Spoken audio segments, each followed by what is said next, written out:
कृष्णाय वासुदेवाय हरये परमात्मने प्रणतः क्लेशनाशाय गोविंदाय नमो नमः। गोपाल कृष्ण भगवान की जय।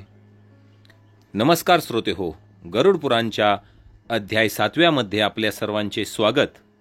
आजच्या या खास व्हिडिओमध्ये मी तुम्हाला यमलोकांच्या 4 दरवाजांचे संपूर्ण वर्णन सांगणार आहे आणि कोणत्या दरवाजातून कोणत्या प्रकारच्या आत्म्यांना प्रवेश दिला जातो याबद्दल सर्व माहिती मी तुम्हाला सांगणार आहे।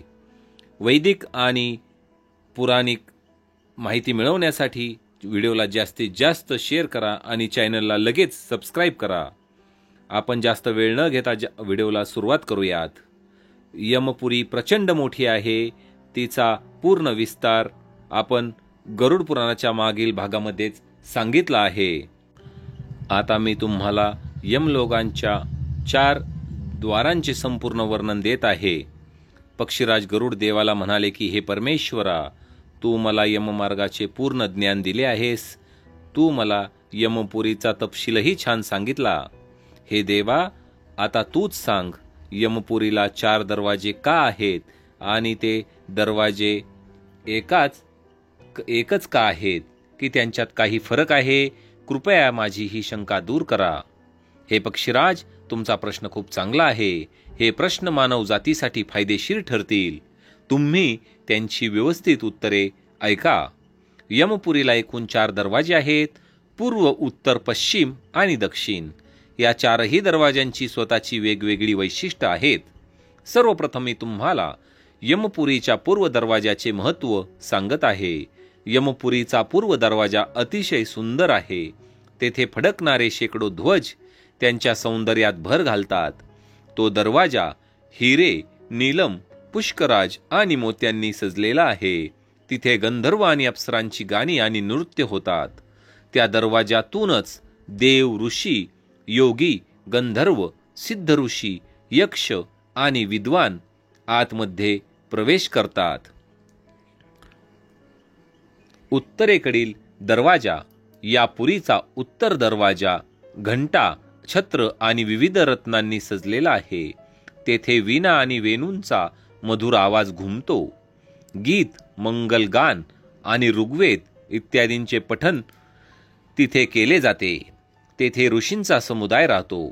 त्या दारातून फक्त तेच पवित्र आत्मे प्रवेश करतात जे नीतिमान, सत्यवादी असतात, ज्यांनी उन्हाळ्यात इतरांना पाणी दिले आणि हिवाळ्यात अग्नीने इतरांना ऊब देण्याचे काम केले आहे, जे थकलेल्या लोकांची सेवा करतात आणि नेहमी प्रेमळ शब्द बोलतात, जे दाता, शिक्षक आणि पालकांचे भक्त आहेत आणि ज्यांनी ब्राह्मणांची सेवा केली आहे आणि पाहुण्यांची पूजा केली आहे, ते उत्तरेच्या दरवाजातूनच पुरीत प्रवेश करतात।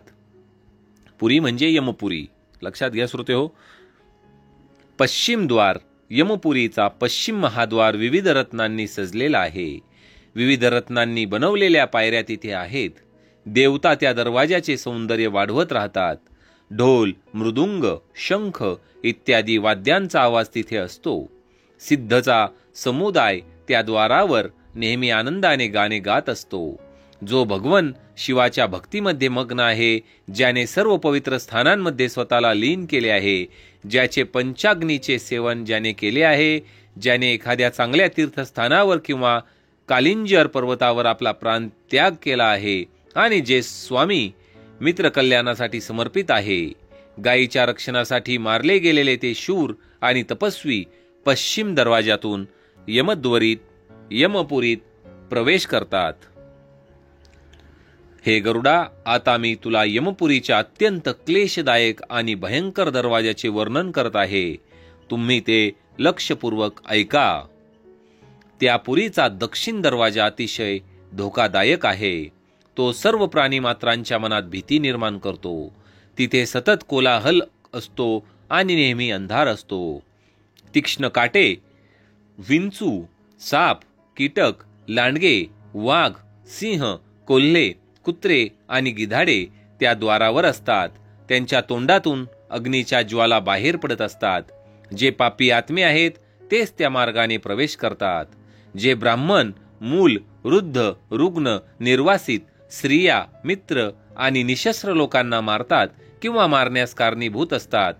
परस्त्रीसोबत संबंध ठेवणे, इतरांचे पैसे चोरणे, मालमत्ता बळकावणे, इतरांना विष देणे, इतरांच्या घरात आग लावणे, एखाद्याचे कपडे, वस्तू आणि दागिने चोरणे, जे नेहमी खोटे बोलतात, जे शहर, राज्य आणि राष्ट्राला मोठे दुःख देतात, खोटी साक्ष देतात, महिलांना विकतात, आई-वडिलांना कठोर शब्द बोलतात आणि इतर अनेक प्रकारच्या महापापांचे जे भागीदार आहेत, ते सर्व दक्षिण दरवाजातूनच यमपुरीत प्रवेश करतात.